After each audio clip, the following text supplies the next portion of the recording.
ముఖ్యమంత్రి కౌంటింగ్ రోజు, కౌంటింగ్ తర్వాత రోజు జరిగినటువంటి సంఘటనలు ఇవన్నీ కూడా. బెట్టింగ్ కట్టాడు, బెట్టింగ్లో డబ్బులు ఊర్లో వాళ్ళందరూ వచ్చి ఆయన మీద తిరుగుబాటు ఏదో చేస్తే ఒకరు మీద ఒకరు పోయి పోలీస్ స్టేషన్లో కంప్లైంట్లు ఇచ్చుకున్నారు. మీ ప్రభుత్వంలో నువ్వు ముఖ్యమంత్రిగా ఉండగా జరిగినటువంటి సంఘటనలకి మేం బాధ్యులమా? మాకేం సంబంధం? నీకు అంత సంవత్సరం తర్వాత విగ్రహాన్ని పెట్టి ప్రేమను కనపరుస్తూ ఉన్నావు. మరి సొంత బాబాయ్ కుటుంబాన్ని పరామర్శించలేకపోయావు 5 ఏళ్ళు 6 ఏళ్ళు అయిపోయినా.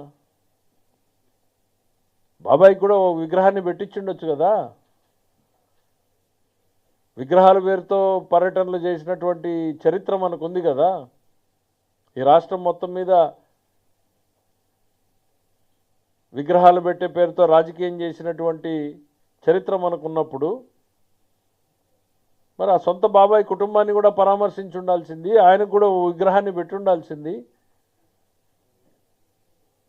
మీ ఆలోచనల్ని ఆ వేదిక ద్వారా ప్రజలతో పంచుకో ఉండాల్సింది. మీ ఆ బాబాయ్ పట్ల, బాబాయ్ కుటుంబం పట్ల, ఆ సంఘటన పట్ల మీ అనుభవాలు ఏంటి, మీ ఆలోచనలు ఏంటి అని. ఈరోజు నాగమల్లేశ్వరరావు గారు వేదిక మీదకి వెళ్ళి కులాల ప్రస్తావన ఎందుకండి? ఒక ముఖ్యమంత్రిగా ఉన్నప్పుడు మీరు అట్లే చేశారు. మాజీ ముఖ్యమంత్రిగా ఉన్నప్పుడైనా మీరు మారుతారనుకుంటే ఇప్పుడు అట్లనే మారుతా ఉన్నారు. నాని అమాయకుడు, వంశీ అమాయకుడు, జోగి రమేష్ అమాయకుడు,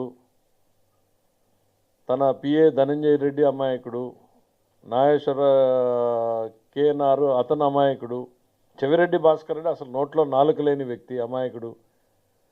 పోలీస్ స్టేషన్లోకి వెళ్ళి పోలీసులు ఎదురుగా దురుసు ప్రభుత్వం చేసినటువంటి వీడియోలు సాక్ష్యంగా ఉంటే వీళ్ళందరూ అమాయకులు అంటే ఇంకా నువ్వు భ్రమల్లో ఉన్నావా? నువ్వు చెప్పే మాటలన్నీ నమ్ముతారు అని జగన్మోహన్ రెడ్డి గారు.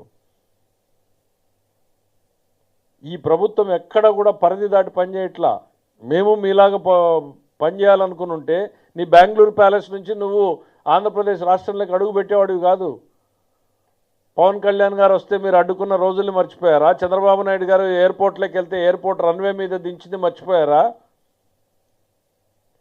చంద్రబాబు నాయుడు గారి ప్రభుత్వం ఉంది కాబట్టి నువ్వు రాష్ట్రంలో స్వేచ్ఛగా తిరగలుగుతున్నావు. కాకపోతే సుప్రీంకోర్టు, హైకోర్టులు చెప్పినట్టుగా ప్రజల జనజీవన విధానానికి భంగం కలగకుండా, శాంతి భద్రతలకు విఘాతం కలగకుండా మిమ్మల్ని తిరగమని చెప్పి మాత్రమే మా ప్రభుత్వం ఆర్డర్స్ ఇచ్చింది. 100 మందితో వెళ్ళమంటే మీరు ఏం చేశారు?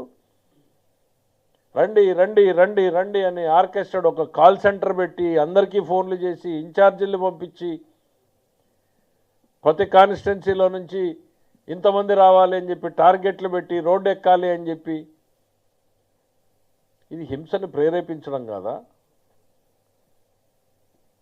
కొమ్మినేని శ్రీనివాస్ గారు అమాయకుడు, ఆయనకి ఏం తెలుసు? ఆయనకి ఒక్కసారి ఆ సంఘటన మొత్తం ఇంట్లో ఉన్నటువంటి ఆడబిడ్డలను అడగండి జగన్మోహన్ రెడ్డి గారు, దాన్ని సమర్థిస్తారేమో.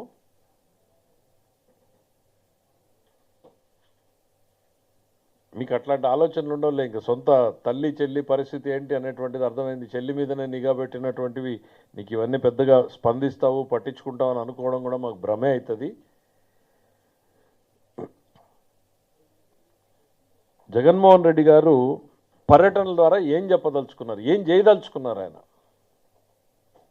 రౌడీ షీటర్లను పరామర్శించడము, బ్లేడ్ బ్యాచ్ల్ని, గంజాయి బ్యాచ్ల్ని, బెట్టింగ్ బ్యాచ్ల్ని ఇవన్నింటినీ సమీకరించుకుని రాష్ట్రంలో అరాచకాన్ని, విధ్వంసాన్ని సృష్టించడమే లక్ష్యంగా జగన్మోహన్ రెడ్డి గారు పర్యటనలు సాగుతున్నాయి. ప్రజల్ని అప్రమత్తం కావాలని మేము కోరుకుంటున్నాం. మేము అవేర్నెస్ క్రియేట్ చేయదలుచుకున్నాం.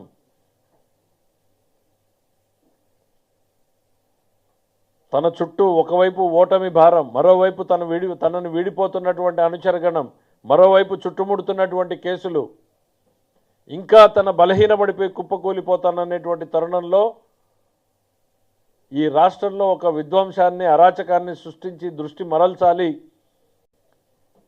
అనేటువంటి ఆలోచనతోని. ఎందుకండి జగన్మోహన్ రెడ్డి గారు? తల్లికి వందనంలో మేము 15,000 రూపాయలు ఇస్తే మీకు కడుపుమంటనా? దీపం సిలిండర్లు ఇస్తే మీకు కడుపుమంటనా? డిఎస్సీలు పిలిస్తే మీకు కడుపుమంటనా? ల్యాండ్ టైటిలింగ్ యాక్ట్ రద్దు చేస్తే మీకు కడుపుమంటనా? లేకపోతే పేదవాడికి ఇంత అన్నం పెడితే మీకు కడుపుమంటనా? ఏం చేశాం? మేమేం చేశాం? మేము చేసింది మంచి పనులే కదా. వేల లక్షల కోట్ల రూపాయలు పెట్టుబడులు వస్తున్నాయి, అది మీ కడుపుమంట. దానికి మందు లేదు జగన్మోహన్ రెడ్డి గారు. తాత్కాలికంగా ఏ జలుసులు లాంటివి తీసుకోవచ్చేమో కానీ రాజకీయంగా ఇట్లాంటి దుర్మార్గపు ఆలోచనలు ప్రజలు అర్థం చేసుకుంటే మళ్ళీ ఇంకొక 10 ఏళ్లకు కానీ మీరు అధికారం దరిదాపుల్లోకి కాదు ఆ 10 సంఖ్యను కూడా దాటనటువంటి తీర్పుల్ని చూడాల్సి ఉంటుంది.